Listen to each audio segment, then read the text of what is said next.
The difference between the average and the great lies in the power of belief and the level of conviction that they have in their dreams, in what they aspire to be. That is the foundation of success, in my opinion at least. Now, if you take a tree, for example, what happens is that once the fruit is out, once the tree has fruit, there's nothing much you and I can do to change the size, the color, or the sweetness of the fruit. However, that's how most of people live their lives. They attack the fruit, they attack the problem, they try to solve the fruit, and they try to make it better. They try to change the sweetness of their lives. What you don't realize is that the way you solve the sweetness of the fruit is by working on the roots. So today, I stand before you to basically share my story of how I changed my fruit by working on the roots. Mr. Toastmaster, fellow Toastmasters guest. It all started off in 1999. I was sitting down for an examination.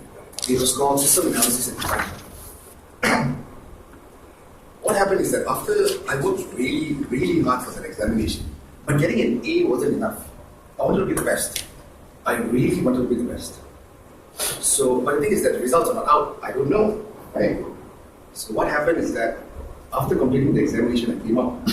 The whole problem started was like the next day when I came back to college, a friend asked me, how was your examination?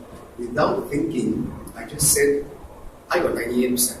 Without thinking, I got 98%. That was really high. Immediately there's an alarm ringing in my head, right?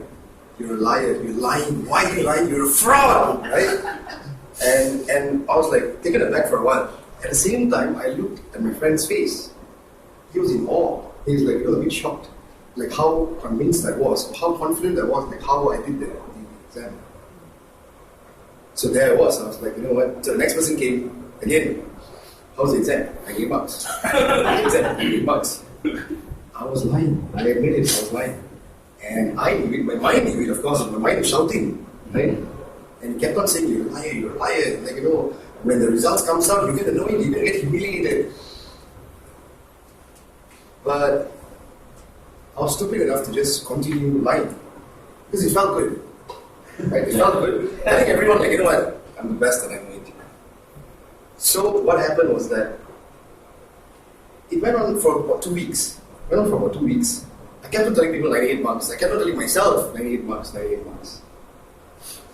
And then after 2 weeks, something really weird and bizarre happened, right? My mind just shut up.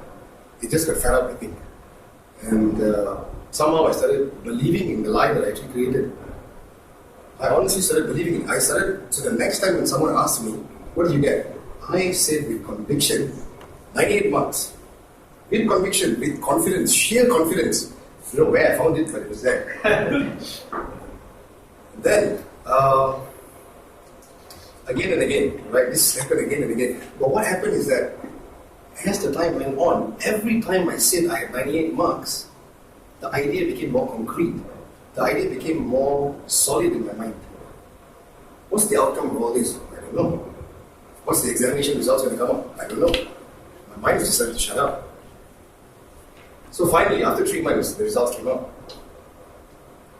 I got 98 marks. Oh my. No joke. On the dot, 98 marks. I was shocked. Some people were shocked, but I was shocked. Because I knew the lie, but somehow I managed to convince myself with 98 marks, but I was shocked. And I've always wondered, how did I make that happen? How? I mean, working hard is one, but predicting a result is something else. And then after that, so I sat down and I was like, okay, you know what, maybe. I came up with I conducted an experiment, and this is my findings. Maybe if I were to tell myself something enough, repeat it enough again and again and again and again, I could actually make it come true. Okay. Then came the year 2000. Y2K, right? I partied like a madman. I thought I knew it all. I forgot about the power of belief, I forgot about the experiment, I forgot about the findings, I forgot everything. Partied. I got a general degree, I failed my project, I got a general degree without honors. That was when I decided, from now on, whatever that I do, it's not going to be about the fruits. It's always going to be about the roots. The roots. It's always going to be about that. So, I started deciding everything. I started deciding everything. I listed down every single thing that I wanted to do in my life, every goal that I wanted to achieve, everything where I wanted to work.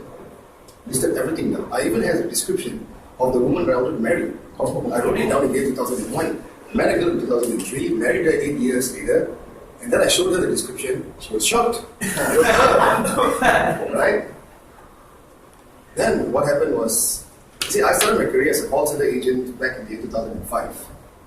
HSBC has a policy where I was really hungry for success. I couldn't wait to just go out there and conquer the world.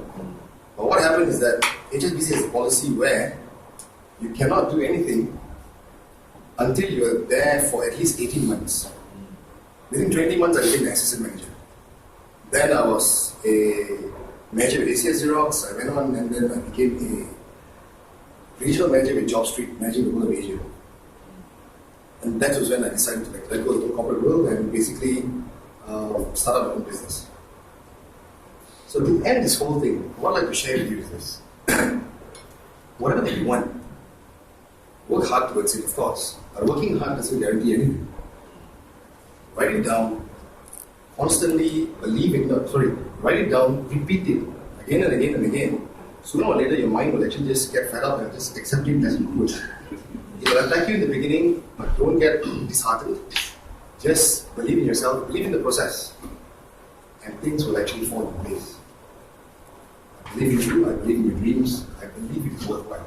It's worth fighting. With that, I thank you.